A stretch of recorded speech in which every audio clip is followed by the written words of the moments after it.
wanted to come on and give a few advice. Not going to keep it long, but 27 years, yes, I've ran my boutique for 27 years, so I'm going to come on every now and then and give a tip, hopefully that'll be useful to someone.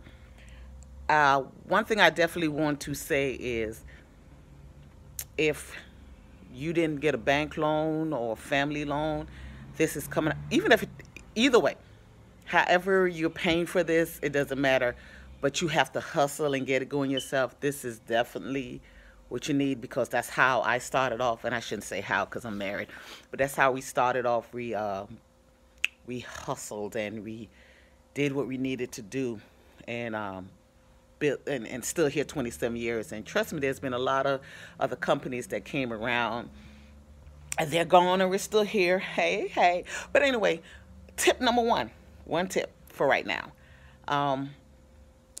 Know the kind of customers that you want to cater to and stick to it. Don't be all over the place. Don't look at the next boutique, the next hair store, the next whatever, and be like, well, they doing this. Number one, yes, I agree. You should know your customers. You should know the market. You should know your competition.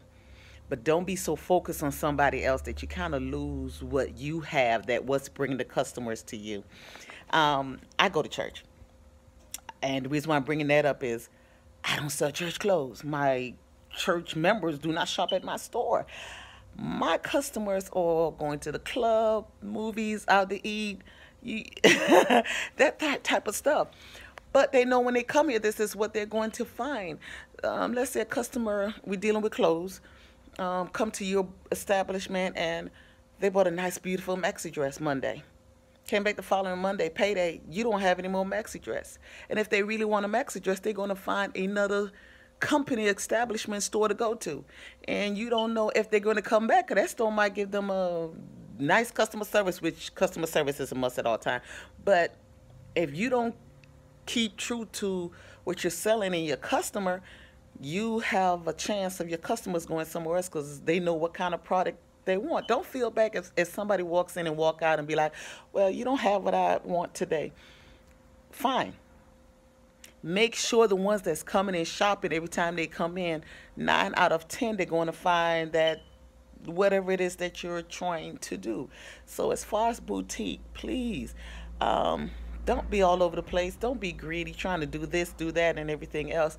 Find the type of customer that you want to cater to, whether it's business attire, church attire, club attire. Stick to that. Then once you get there, you could always add a little here and a little there.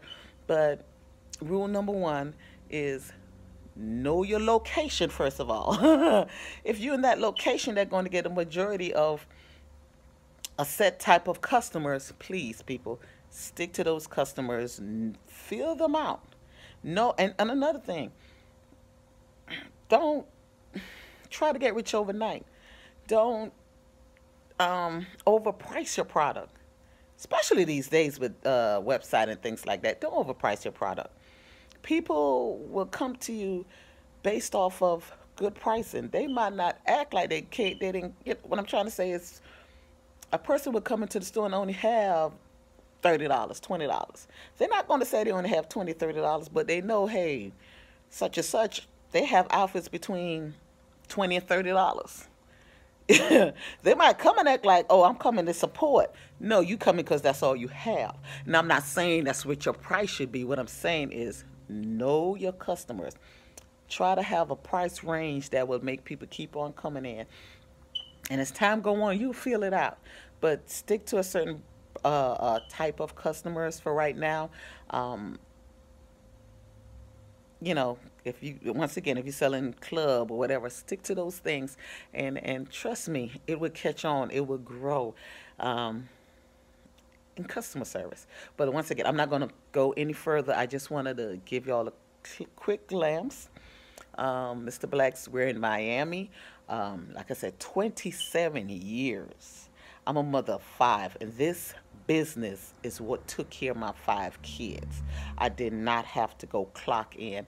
Well, let me correct that. I'm not going to say I've never went to work, but I went to work once before. It was a little rough, and I went to work. My husband is a better seller than I am, so he stayed, and I went to work But then it got to a point where it's like, and I was literally able to say, you know what, deuces.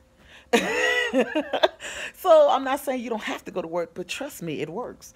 And I will go into this on another video, but guess what? We started off at $15. 27 years later, yes, sir. Believe, have faith, trust, visualize, meditate, whatever works. But it does work. 27 years. First, know your clientele, know what type of customers you're going to try to attract to your store, and focus on that. Stick to it. Sooner or later, you have regular people coming in. Bye.